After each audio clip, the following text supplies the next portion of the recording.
बिस्मिल्लाहिर्रहमानिर्रहीम, अस्सलाम वालेकुम। आप देख रहे हैं programme news today with Tanzeela Mazhar. Programme में आपको खुशामदीद कहेंगे।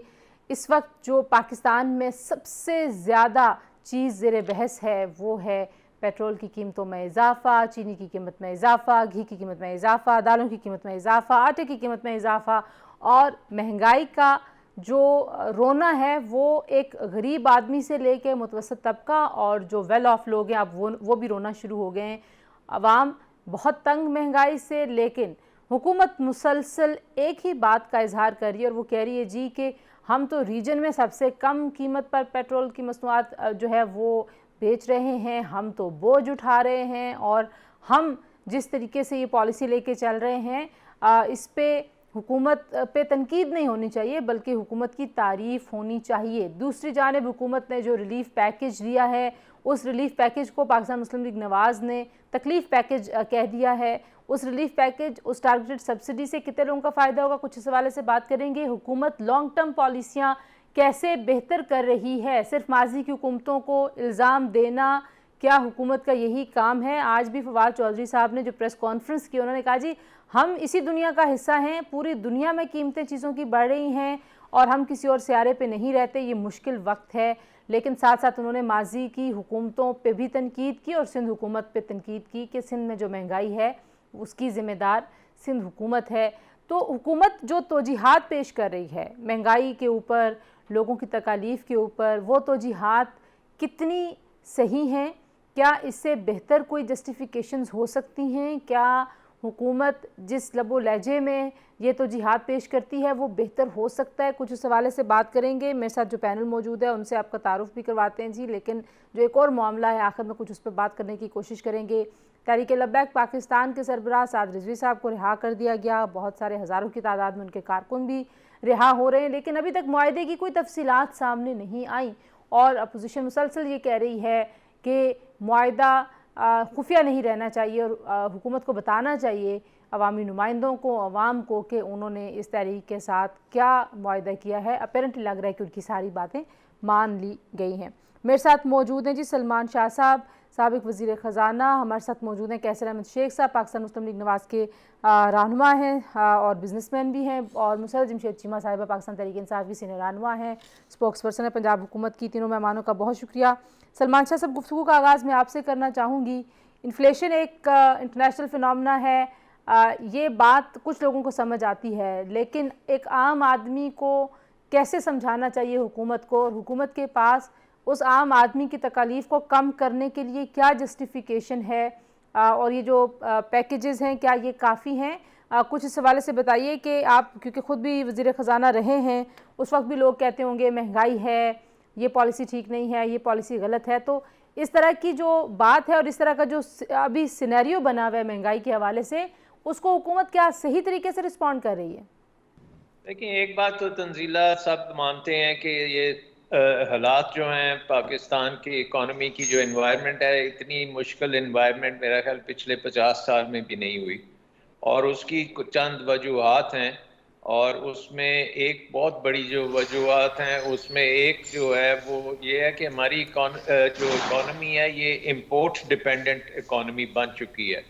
एक ज़माने में हम तकरीबन हर चीज़ में सेल्फ सफिशेंट होते थे। बिजली हमारी डैमों से बनती थी, एग्रीकल्चर में हम सेल्फ सफिशेंट थे, और हमारी इकॉनमी में कोई इंपोर्ट्स के लिए अगर चीज़ चाहिए होती थी तो वो मशीनरी और रॉ मटेरियल्स होते थे, इससे ज़्यादा नहीं होता था। लेकिन अब हमारी इकॉनमी जो है वो बहुत ज़्यादा इंपोर्ट डिपेंडेंट है, और पर्टिकुलरली हमारा जो इंपोर्ट्स हैं उसमें बहुत बड़ा हिस्सा एनर्जी इंपोर्ट्स का है, क्योंकि हमने एनर्जी जो है उसको तकरीबन इंपोर्ट्स पे डाल दिया है। खा वो आपकी ट्रांसपोर्ट के लिए पेट्रोलियम प्रोडक्ट्स हों, या आपकी बिजली के लिए कोला हो, एलएनजी हो, और बाकी जो फ्यूल्स हैं वो हों, तो वो सब के सब इम्पोर्टेड हैं। देखिए और शाह इस साहब, ये वक्त तो दुनिया माजी की गलतियां है ना। अब हुकूमत का काम ये है कि वो माजी की गलतियों का बताए या अवाम को ये बताए कि हम फ्यूचर के लिए ये कर रहे हैं और ये चीजें दुरुस्त हो जाएंगी। आपको कहीं पे वो प्लान नजर आता है? नहीं, इसमें जो पहला इशू है ना कि स्ट्रक्चर आपकी इकोनॉमी का ऐसा बन गया कि आप टोटली डिपेंडेंट हो गए हैं। सो एक तो स्ट्रक्चर का जो प्रॉब्लम है वो स्ट्रक्चरल रिफॉर्म्स चाहिए उसकी, कि आपकी एनर्जी इंडिपेंडेंस हो और आप जो रिन्यूएबल्स हैं या शमसी तवानाई पे जाएं या कोई डोमेस्टिक अपनी ऑयल एंड गैस निकालें या थर्कोल को हम ज़्यादा से ज़्यादा इस्तेमाल करें, तो वो एक डायरेक्शन हमें लेनी पड़ेगी और वो टाइम उसमें लगता है चेंज करते हुए। दूसरी जो बड़ी बात है वो ये है कि हमारा रुपया जो है वो खासा डिवैल्यू हो चुका है और उसकी वजह जो है वो ये है कि हमारे मुल्क पे बैरून मुल्क कर्जे जो हैं उसका अंबार लगा हुआ है और उस अंबार की वजह से हमें ना सिर्फ अपनी इंपोर्ट्स के लिए डॉलर चाहिए, हमें अपनी डेट सर्विसिंग के लिए डॉलर्स चाहिए और हमें अपने जब हम कर्जों को रीफाइनेंस करते हैं तो वो भी हमें इंटरनेशनली डॉलर्स ही में करना पड़ता है और वो उसकी वजह से शाह साहब जरा यहाँ रुके, मैं जरा शेख साहब से भी पूछ लूँ एक नुक्ते पे, मैं फिर वापस मुसरत की तरफ जाऊंगी कि हुकूमत के पास ऑप्शंस अब हैं क्या। शेख साहब, एक तरफ अपोजिशन इस बात पे बहुत ज़्यादा एहतजाज भी कर रही है, आज पेट्रोलियम में जो की मसनूआत में जो इजाफा हुआ वो मुस्तरद भी कर दिया। फवाद चौधरी साहब कहते हैं जी जो चीनी का मामला है एक तरफ तो सिंध हुकूमत खुद उसकी जिम्मेदार है, जो चीनी सिंध हुकूमत में या पूरे सिंध में ज़्यादा महंगी है तो वो तो सिंध हुकूमत की जिम्मेदारी है। दूसरी तरफ वो ये कहते हैं कि जो ज़्यादा शुगर मिले हैं वो अपोजिशन की हैं, तो एहतजाज फिर अपोजिशन कैसे अखलाकी तौर पे कर सकती है अगर शुगर मिले ज़्यादा आप लोगों की हैं? बिस्मिल्लाहिर्रहमानिर्रहीम। तंजीला, बड़ा इम्पॉर्टेंट आप बातचीत कर रही हैं। देखिए, सबसे पहले तो बात ये है कि सलमान शाह साहब ने सही कहा कि करेंसी की जो हमने हालत बना दी है, हमारे वक्त में हमने छोड़ा था 118 और 20, तो आज 170 रुपये हो चुका है। आप बताइए कि महंगाई तो, क्योंकि सारी चीज़ें कलेक्टेड हैं। ये जो बात है ना कि शुगर मिले किसकी है, ये तो एक इकोनॉमिक से हट के बात है। वजह क्या है, किसी की भी मिले हों, आप दुनिया की प्राइस पे आज कमोडिटी के, सलमान शाह साहब भी आपको यही इंडोर्स करेंगे, किसी भी चीज़ की कीमत किसी मुल्क में वो दुनिया की प्राइसेस के ऊपर ही होती है। आज अगर शुगर को, आप चीनी को दुनिया से हटके कीमत रखेंगे तो स्मगल हो जाएगी, किसी की भी शुगर मिल हो। और ये वज़ीर आज़म साहब क्योंकि मईशत के आदमी नहीं है, उनकी बातों से ही अंदाज़ा हो जाता है कि उनको पता नहीं है, अबजद का भी अंदाज़ा नहीं है। लेकिन ना वो बातें ऐसे करते हैं कि हम ये सख्ती कर लेंगे, हम पकड़ लेंगे, हम कोई, अब देखिए ना, पकड़ने लगे थे आपने सारा एक्शन किए शुगर के बारे में, तो 70-75 से आज 150 रुपए रेट हो गया। अगर और पकड़ेंगे तो ज़ख़ीरा अंदोज़ी हो जाएगी, माल ही नहीं मिलेगा, 200 हो जाएगी शुगर। इनको असल में मार्केट मैकेनिज्म का या तो अंदाज़ा नहीं है, और या अगर अंदाज़ा है तो जानबूझ के ये ऐसी बात कर रहे हैं। मैं आपको बताऊं ना जी, दुनिया में प्राइसेस क्योंकि बढ़ गई हैं, कमोडिटी की प्राइस बढ़ गई है, और फिर हमने डॉलर को इतना ऊंचा ले गए हैं, हमारी करेंसी इतनी डिवैल्यू हो गई है। जब आप 120 से 170 कर देंगे तो आधा 50% तो उसकी कीमत ही कम हो गई है, तो रेट तो बढ़ने ही बढ़ने, और कोई रोक नहीं सकता दुनिया ये की क्या कोई प्राइसेस आइसोलेशन में हुकूमत कर रही है? शेख साहब एक ब्रीफ सा कमेंट कीजिए, या ये माजी की पॉलिसियों की कंटिन्यूटी में ही हम इस जगह पे पहुंचे हैं, क्योंकि हुकूमत बार बार माजी की हुकूमतों को इल्जाम देती है। देखिए, हुकूमत को क्योंकि और कोई बात बन नहीं रही। जब ये मेरे साथ बैठे थे, मैं फाइनेंस कमेटी का चेयरमैन था, और असद उमर 3-4 साल हम आपस में डिबेट करते रहे, तो वो क्यों उस वक्त उनको पता नहीं था कि क्या हालात हैं। ये बात अब कर रहे हैं कि पिछली हुकूमत को तो कहते थे हम 3 महीने में सारा कुछ ठीक कर देंगे। ठीक है बाहर के लोग मुसरत, दो नुक्ते आपके यहाँ रिस्पॉन्ड करने के महंगाई लिए। कम कर ठीक है, देंगे, यहाँ रेवेन्यू ठीक डबल है। कर देंगे। ये या तो कहते हैं कि कहेंगे हम इतने नाअहल थे कि हमें पता ही नहीं था कि पाकिस्तान मुस्लिम लीग की हुकूमत क्या कर रही है। मेरे साथ बैठे रहे ना फाइनेंस अच्छा कमेटी की, हर चीज ठीक है शेख साहब, आपका पॉइंट आ गया। मुसरत, ये शेख साहब कह रहे हैं कि प्राइम मिनिस्टर साहब ज़ाहिर मईशत के आदमी नहीं है, और ज़रूरी नहीं है कि प्राइम मिनिस्टर जो है वो हर चीज़ के माहिर हूँ, लेकिन पीटीआई ये दावा करती थी कि हमारे पास बेस्ट टीम है जो मुल्क के सारे मसले हल कर देगी। तो मसले तो कोई भी हल नहीं हो रहे, उल्टा बढ़ते ही चले जा रहे हैं। बिस्मिल्लाहिर्रहमानिर्रहीम, बहुत शुक्रिया। देखो तंजीला, सबसे पहले तो हमें ये सारे सिनेरियो को देखना पड़ेगा कि ये हुआ क्यों और इसके पीछे वजूहात क्या हैं। सबसे इम्पॉर्टेंट चीज़ ये कि क्या जो अमेरिका है, जो इंग्लैंड है, या बाकी जो दुनिया की इकॉनमीज़, आप अपने हमसाया मुल्क इंडिया को देख लो, तो क्या उनके पास भी बेस्ट टीम नहीं थी? या उधर भी पाकिस्तानी या हमारी टीम जाके सारी ये सारा कुछ करके आ गए हैं? कि ये सारी चीज़ें देखें, जब ये इस तरह के क्राइसिस आते हैं तो आवाम हमेशा गवर्नमेंट को ही ब्लेम करती है, और इंग्लैंड में भी यही हो रहा है, बाकी भी जगहों पे यही हो रहा है। उसके पीछे कुछ वजूहात हैं। यानी कि पिछले 7 सालों में इस वक्त अगर तारीखी तौर पर भी देखा जाए तो इन्फ्लेशन अपने बदतरीन यानी कि ये दुनिया महंगाई के बदतरीन दौर से गुजर रही है, और उसके पीछे लॉजिकल रीज़न है, और उसके पीछे खाली पाकिस्तान में ये ऐसे नहीं हो रहा। इम्पॉर्टेंट चीज़ ये है, जैसे सलमान शाह साहब फरमा रहे थे कि एक तो आपके रुपए की कदर का गिरना, और उसके पीछे भी रीजंस आपको सारी पता है। अगली चीज़ कि जब दुनिया में सारी चीज़ें, जब आप हर चीज़ एडिबल, जितने खाने पीने की चीज़ें सारी तकरीबन सिवाय चंद के, और फिर उसके बाद सारी पेट्रोलियम मसनूआत, पाकिस्तान तो इन चीज़ों में खुद कफील नहीं है। हाँ, पहले खाना पीना पूरा हो जाता था, अब तो वो भी आपको पता है कि आलू टमाटर तक भी हमें बाहर से मंगवाने पड़ते थे। अभी तो फिर शुक्र है कि हमारे पास वीट की और बाकी जो कुछ फसलें हैं, जैसे गन्ने की, चावल की बम्पर क्रॉप्स हुई, कपास की भी इस दफ़ा अल्लाह का शुक्र है बेहतर रही। अब ये कुछ सिचुएशन फिर भी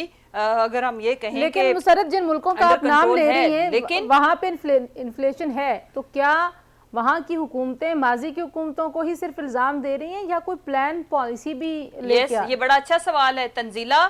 एक सेकंड तंजीला, वहां पे वो तो इस तरह की जो आपके 70 साल यहाँ पे जो लोग रूल करते रहे हैं ना, वहां पे उन ममालिक में एक दिन भी ऐसी हुकूमतों की गुंजाइश नहीं है।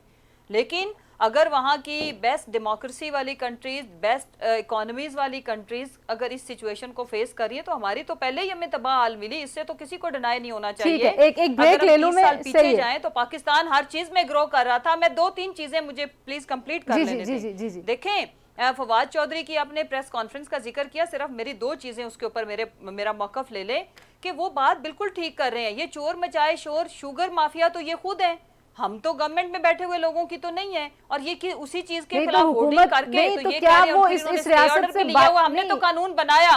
अच्छा ठीक है, मैं अर्ज कर लूं ना, हमने कानून बनाया, उसके ऊपर हम अदालतों से भी अपील करते हैं कि खुदारा इन माफिया को इस स्टे ऑर्डर से कि में पनाह मत दें, ताकि हम इनके खिलाफ एक्शन कर सके। अगली बात कि सिंध के अंदर एक सूबा के अंदर इनकी हुकूमत है, 20 रुपए फी लीटर दूध महंगा है, पंजाब से 55 रुपए का आटा फी किलो पाकिस्तान इधर पंजाब में है, वहां पे आपका मौका पर ब्रेक ले लो, मैं वापस आपके पास आऊंगी। आवाम को और मीडिया को नोटिस लेना चाहिए कि एक ही मुल्क के अंदर एक सूबे में ये रेट्स हैं, दूसरे सूबे में इस तरह से क्यों, और वो भी ट्रक के ऊपर चढ़े हुए हैं, वो भी कह रहे हैं जिनकी वजह से ही हम ये सारा कुछ फेस कर रहे हैं। तो मैं ये चाहती हूं कि जो एक्चुअल पिक्चर है आवाम के आगे वो रखें, और रियलिटी ये है कि वापस आ रहे हैं, जो आम आदमी है, गरीब आदमी को वो एक्चुअल हिट नहीं दे रही। अदरवाइज तो ये जो डबल प्राइस हो पेट्रोल की भी और बाकी चीजों की भी।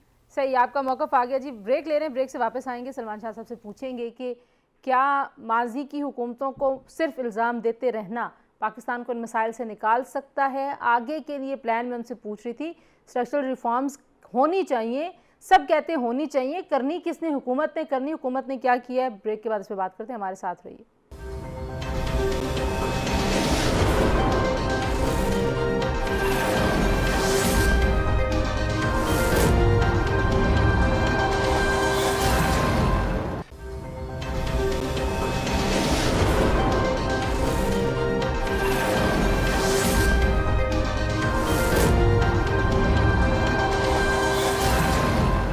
जी, ब्रेक के बाद एक बार फिर आपको खुशामदीद कहते हैं। सलमान शाह साहब, जो बुनियादी नुक्ता है इस पे तो बहस ही नहीं है कि स्ट्रक्चरल रिफॉर्म्स की शदीद ज़रूरत है। अब जो आवाम को उम्मीद दिलाने की चीज़ है वो ये है कि हाँ, ये हुकूमत वाकई कुछ ऐसा काम कर रही है। तो अब खान साहब ये कह रहे हैं कि 5 साल के बाद ये फैसला होगा कि गुर्बत ज़्यादा हुई या कम हुई। लेकिन आज अगर आप एक पब्लिक सेंटिमेंट देखें तो हर एक चीज़ महंगी है, हर एक चीज़, कोई ऐसी चीज़ नहीं है आम जो एक बिल्कुल नॉर्मल फैमिली है, मुतवसत तबका है, वो उसकी ज़िंदगी जिससे जुड़ी हुई है, बुनियादी ज़रूरियात, हर एक चीज़ महंगी है। तो इस सेंटिमेंट को कैसे आप समझते हैं कि हुकूमत को रिस्पॉन्ड करना चाहिए? जी, ये इसमें तंजीला तो कोई शक नहीं है कि बहुत ज़्यादा इन्फ्लेशन है और उसकी पूरे मुल्क पे हर तबके पे उसका बहुत इम्पैक्ट है, और पर्टिकुलरली सबसे जो लो इनकम ग्रुप्स हैं उन पे सबसे ज़्यादा इम्पैक्ट है। तो आप गवर्नमेंट की पॉलिसीज देख लें कि डायरेक्टली जो लो इनकम ग्रुप्स हैं उनके लिए प्रोग्राम्स बन रहे हैं उनको सपोर्ट करने के लिए, और वहाँ खासी सब्सटेंशियल अमाउंट्स दी जा रही हैं, और प्राइम मिनिस्टर ने कहा कि इससे भी ज़्यादा वो दे सकते हैं अगर हमारा IMF के साथ अगर कुछ हो जाता है। लेकिन डॉक्टर साहब ये तो एडॉक होती है ना चीजें, ये जो डायरेक्ट रिलीफ है या सब्सिडीज हैं ये तो लॉन्ग टर्म में नहीं है, तो यही पैसे स्ट्रक्चरल रिफॉर्म्स में नहीं हम लगा सकते, या हम 3 सालों में लगा नहीं सकते थे? आई थिंक कि जो लोग निचली पॉवर्टी लाइन से नीचे हैं या पॉवर्टी लाइन के करीब हैं, और आपने देखा कि तकरीबन 13 करोड़ लोगों को इसका फायदा होगा, तो उनकी सपोर्ट करना बहुत ज़रूरी है। वो रिफॉर्म्स तो अपना इसके अलावा करनी पड़ेंगी, लेकिन इमीडिएट एक तो ये इनको सपोर्ट देनी है। वो गवर्नमेंट मेरे ख्याल में ये बड़ा अच्छा प्रोग्राम है कि उनको आप सपोर्ट करें। नंबर 2, ये गलत फहमी है कि पाकिस्तान का के इख्तियार में है कि वो डॉलर का क्या रेट रखे। डॉलर का रेट उस वक्त पाकिस्तान तयन कर सकता है जब उसके पास डॉलर्स हों। हमारे पास डॉलर्स नहीं है। हमारे जो सेंट्रल बैंक के रिजर्व्स हैं वो 3 माह से ज़्यादा नहीं है। सो हमें रिजर्व्स बिल्ड अप करने की बहुत ज़रूरत है, और वो शॉर्ट रन में रिजर्व्स बिल्ड अप जो हैं, आपने देखा कि सऊदी अरेबिया से जब हमने एक इकोनॉमिक पैकेज सऊदी अरेबिया से मिला, प्राइम मिनिस्टर जब अभी विजिट पे गए हैं, उससे तकरीबन 5 रुपए नीचे गिरा है डॉलर, बिकॉज आपके रिजर्व्स बढ़े हैं। अब नंबर 1 जो रिफॉर्म करने से पहले जो है वो हमने रिजर्व्स को बिल्डअप करना है, जिसमें प्राइवेटाइजेशन के जरिए भी हम कर सकते हैं, जिससे ओवरसीज पाकिस्तानी की इन्वेस्टमेंट और रेमिटेंसेस को भी फोकस बना के हम कर रहे हैं, और उसके साथ साथ आप कैपिटल मार्केट्स में भी जा सकते हैं। शर्त ये है कि आपके पीछे IMF को खड़ा होना बहुत लाजमी है, और वो IMF की अगर आपके पीछे सपोर्ट हो तो फिर ये आपके रिजर्व्स बिल्डअप होते हैं, और उसी इसना में रिफॉर्म्स भी चल पड़ती हैं। अच्छा, मैं आखिरी सेगमेंट में आपसे पूछूंगी कि IMF के आपको चांसेस क्या नजर आ रहे हैं, लेकिन ये जो आपने 2-4 बातें की हैं शेख साहब, स्ट्रक्चरल रिफॉर्म्स होनी चाहिए थी। हमारा एनर्जी मिक्स और हमारी जो हमारा ट्रेड इम्बैलेंस है वो तो बहुत सालों से ही ख़राब रहा है। तो जो बुनियादी नुक्ता अब मौजूदा हुकूमत उठाती है वो ये कहती है जी कि आप लोगों ने उस वक्त सिर्फ शॉर्ट टर्म अपना जो एक आर्टिफिशियल रिलीफ होते हैं वो शो करने के लिए फ़ैसले किए हैं, और महंगे मुआहदे किए गए हैं और गलत मुआहदे किए गए हैं, जिसका बर्डन आज की हुकूमत उठा रही है। देखिए तंजीला, डॉक्टर साहब ने बिल्कुल विजनरी बातें की हैं।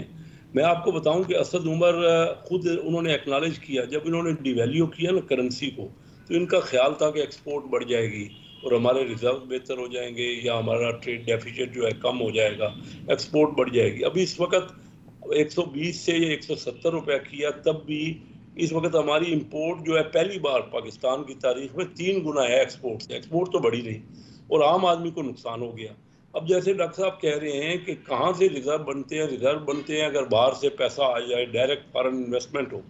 अब अंदाज़ा कीजिए, यहाँ क्योंकि मुशर्रफ साहबा भी ने भी बड़ी बात की, देखिए इंडिया में इस वक्त बावजूद कोविड के, जो हम अक्सर कहते हैं, $44 बिलियन की last year direct foreign investment हुई है, और हमारे यहाँ $2 अरब की हुई है।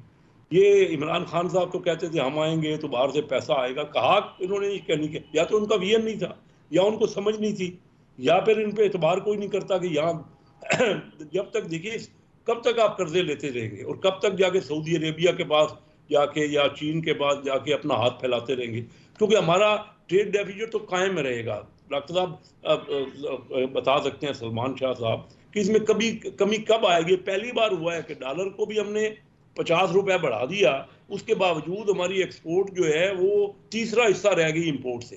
तो रिजर्व तो हमारे बढ़ नहीं सकते, या कर्जा लेते रहेंगे। कर्जा अभी 85% हो गया है हमारी कौमी आमदनी का, और तारीख का हाईएस्ट है। हमने छोड़ा था 75%।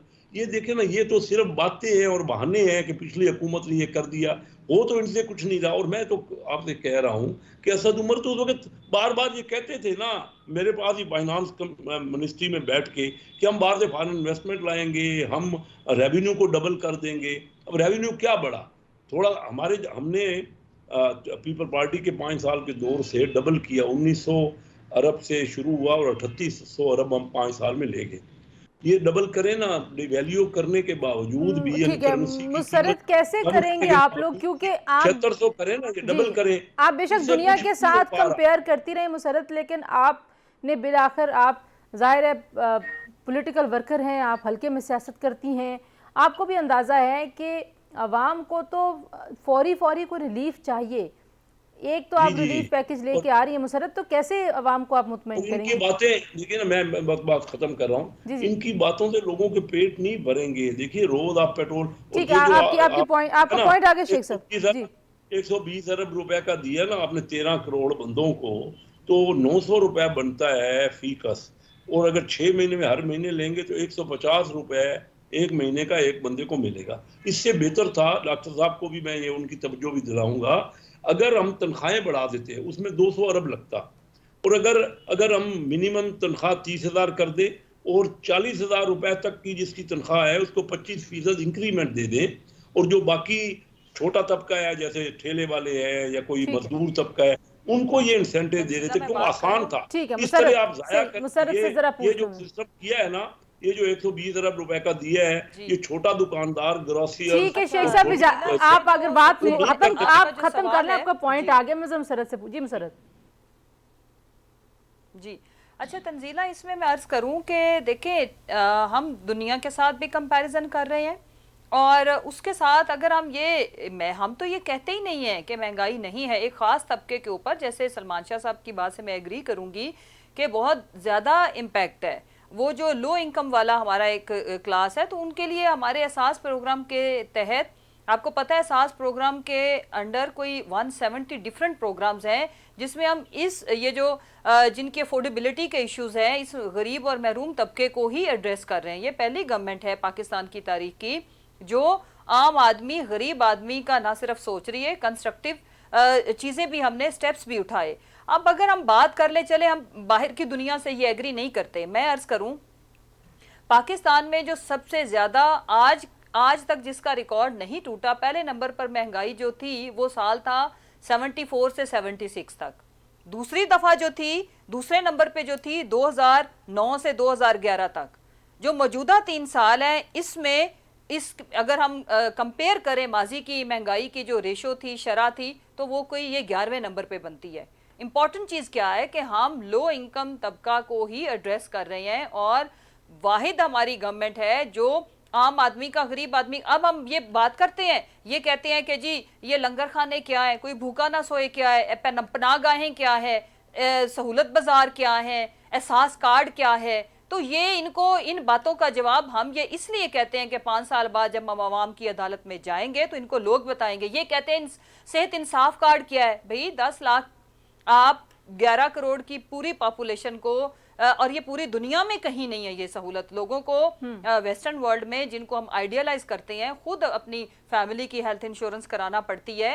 ये केपीके के अंदर हमने किया, इंतहाई सक्सेसफुल रहा। अब कश्मीर में इस्लामाबाद की पूरी पॉपुलेशन, एंड देन अब पूरे पंजाब को हम कवर करने जा रहे हैं। बलूचिस्तान भी इसे एग्री है। हम सिंध से भी अपील करते हैं कि वो भी अपने सिंध की आवाम का कुछ सोचें, बड़ा कुछ सिंध ने इनको दिया है।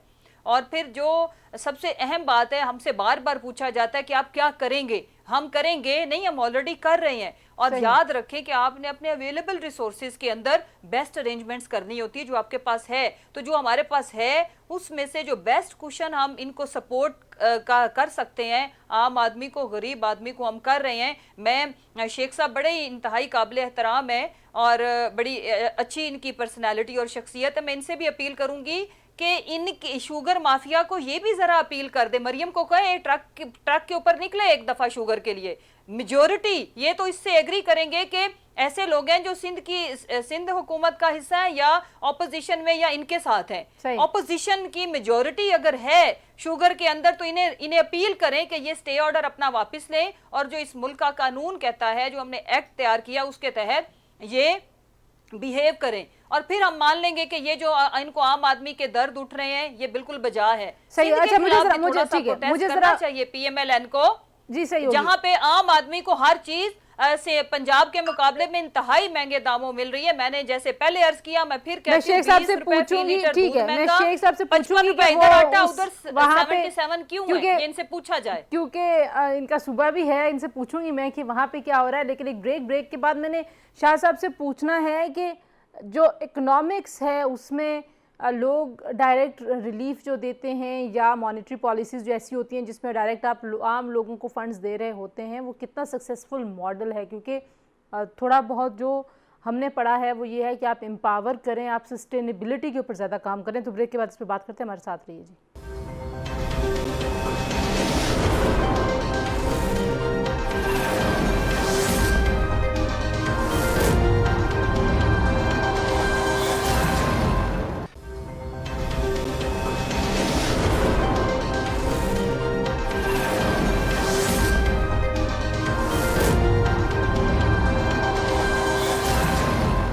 जी, एक बार फिर आपको खुशामदीद कहते हैं जी प्रोग्राम में। सलमान शाह साहब, आपके लिए सवाल यही था, रिलीफ पैकेज अच्छा है, शेख साहब कह रहे हैं कि अगर ये इतने पैसे अगर आप इसको डिवाइड करेंगे और एक बंदे को जो रकम जा रही है वो रकम उसकी ज़िंदगी और उसके लाइफस्टाइल और उसके ऊपर जो महंगाई का बोझ है उसके ऊपर कोई इम्पैक्ट उस तरह का क्रिएट नहीं करेगी। इसी रकम के ज़रिए आपको लगता है कि कुछ और चीज़ें बेहतर तरीके की हो सकती हैं? उन्होंने कुछ तजावीज़ भी दी हैं, लेकिन मेरा सवाल आपसे यही है कि क्या डायरेक्ट पैसे देने से, तो बहुत सारे लोग कहते हैं मसाइल आपके समाज में बढ़ जाते हैं, आपको एम्पावर करना चाहिए लोगों को।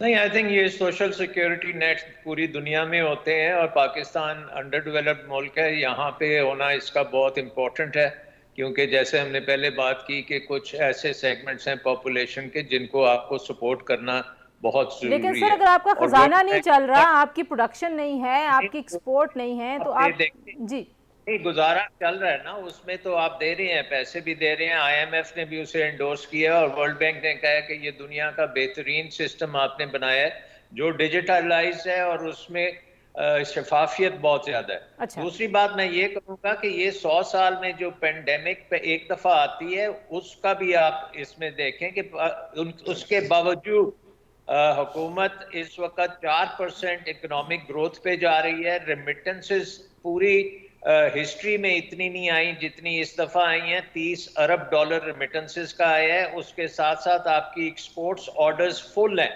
आपकी जो एक्सपोर्ट इंडस्ट्री है उसमें बहुत तेजी आई हुई है और इन्वेस्टमेंट भी उसमें हुई है। लेकिन शाह साहब, कहीं ना कहीं कोई मसला तो है ना, कहीं गवर्नेंस का मसला है, कहीं ये मसला ये है कि ये वक्त लगता है एक्सपोर्ट्स को।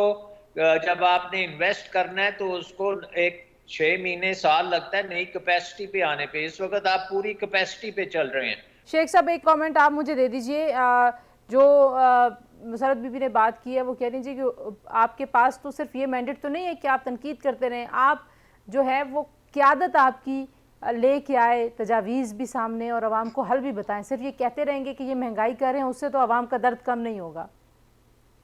ये देखिए, मैंने कितनी यहाँ इनको सजेशन दी। अभी मैंने कहा कि बजाय ये देने के जिससे आप नुकसान करेंगे, ज़ाया करेंगे, जो ग्रॉसरी आप छोटी दुकानदार को और उसको कहेंगे कि ये पैसे दे दो या इनको सब्सिडाइज कर दो, तो बड़ा मुश्किल होगा। इस सारे काम में बहुत सा नुकसान हो जाएगा। तो आप तनख्वाहें बढ़ा दें, एक तो मैंने सजेशन ये दी। दूसरा मैंने ये कहा कि जब अमीर आदमी कमाई कर रहा है और हकीकतन कमाई कर रहा है, मैं एज अ बिजनेस रिप्रेजेंटेटिव आपसे कह रहा हूँ, बहुत कमाई हुई है 2 सालों में, उसको टैक्स क्यों नहीं करते? उससे ले ना पैसा। अब ये बात मैं सजेशन दे रहा हूँ अपने तरफ से। हालांकि मेरे बिजनेसमैन हो सकता है मेरी इस बात को पसंद ना करें, लेकिन मैं तो पब्लिक का भी आदमी हूँ ना। मैं देख रहा हूँ कि गरीब आदमी का क्या असर हो रहा है। आप कह रहे हैं टैक्स बढ़ा दें, इतना कैपिटल फॉर्मेशन होगी तो उसको टैक्स क्यों नहीं करते? इतना आसान का, मैं जाके वहां इनको सपोर्ट करूंगा अगर ये टैक्स करें अमीर आदमी को।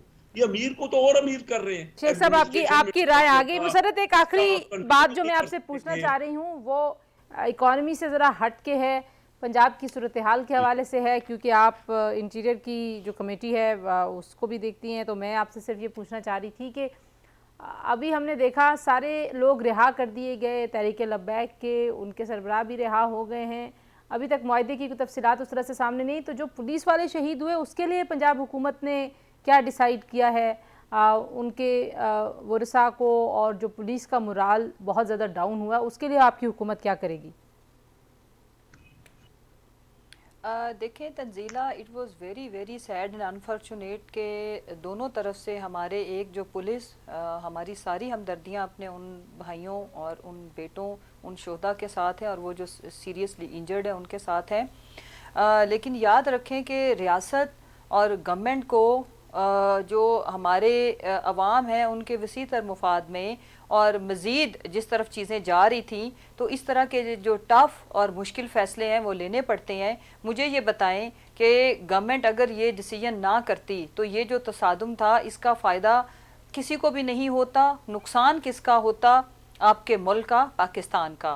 तो इसमें जो आपने जब मुश्किल से मुश्किल तरीन भी सिचुएशन होती है तो तंजीला उसमें हमने उस ऑप्शन पे जाना होता है जिसमें अमन और लेकिन खैर थोड़ा सा जो और भलाई हो सबकी। एलिमेंट ऑफ सस्पिशन आ रहा है ना मुसरत, वो इस वजह से आ रहा है कि वफाकी वुज़रा को भी नहीं पता, जो रेलिवेंट वुज़रा है उनको भी नहीं पता कि मुआहिदा क्या हुआ है। चलें, हम ये नहीं कहते कि मीडिया को लाजमी पता होना चाहिए, लेकिन एक ऐसी तहरीक के साथ खुफिया मुआहिदा करने की ज़रूरत क्यों पेश आई हुकूमत को?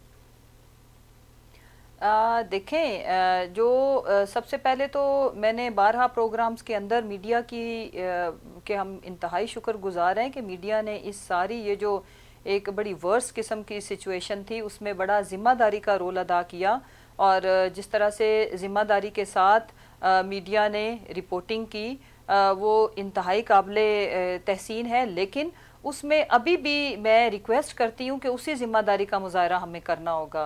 ये बड़ा पेनफुल था और अगर आप ये देखें कुछ कहना चाहते हैं, आप वक्त खत्म हो गया मुसरत, आपकी बात आ गई, आपके लिए जिम्मेदारी का मुजाहरा करना चाहिए और ये रियासत के मफाद में फैसला। और शेख साहब कुछ कमेंट करना चाहें, मैं प्रोग्राम कंक्लूड करूं। मैं समझता हूँ क्योंकि अभी तक मुआहदे की डिटेल्स नहीं आई, डिटेल्स जल्दी से जल्दी आना चाहिए। और ये जो भी देखें लॉ एंड ऑर्डर की सूरत हाल इतनी क्रिएट हो गई, इसको अननेसेसरी क्रिएट किया गया, मुख्तलिफ मिनिस्टर्स मुख्तलिफ अपना पॉइंट ऑफ व्यू दे रहे हैं। मुझे समझ नहीं आ रही कि हुकूमत में यूनिफॉर्मिटी होनी चाहिए थी और जो कुछ हुआ ये लग रहा है कि उनकी सारी बातें मानी गई हैं। अगर ऐसा है तो हुकूमत को रिवील करना चाहिए कि क्या चीजें उन्होंने मानी है और एक्चुअल कहाँ समझौता हुआ है। हमें तो थैंक यू सो मच कैसर अहमद शेख साहब, सलमान शाह साहब, मुसरत जमशेद चीमा साहिबा, गुफ्तगू की हमने जी। आज जो प्राइसेस बढ़ी हैं उसके बाद आम आदमी की ज़िंदगी की मुश्किलात यकीनन बढ़ गई हैं, लेकिन हुकूमत मुसलसल ये दावा कर रही है कि रीजन में अभी भी हमारी कीमतें पेट्रोल मसनूआत की सबसे कम हैं और जो टारगेटेड सब्सिडी है उससे जो आवाम को फ़ायदा होने वाला है, आवाम की ज़िंदगी की जो मुश्किलात हैं यकीनन वो कम हो जाएंगी। हुकूमत का ये दावा जो देखते हैं आइंदा आने वाले दिनों में सब्सिडी से कितने लोगों को कितना फ़ायदा होता है। आज के लिए इतना, अपना ख्याल रखिए, अल्लाह हाफ़िज़।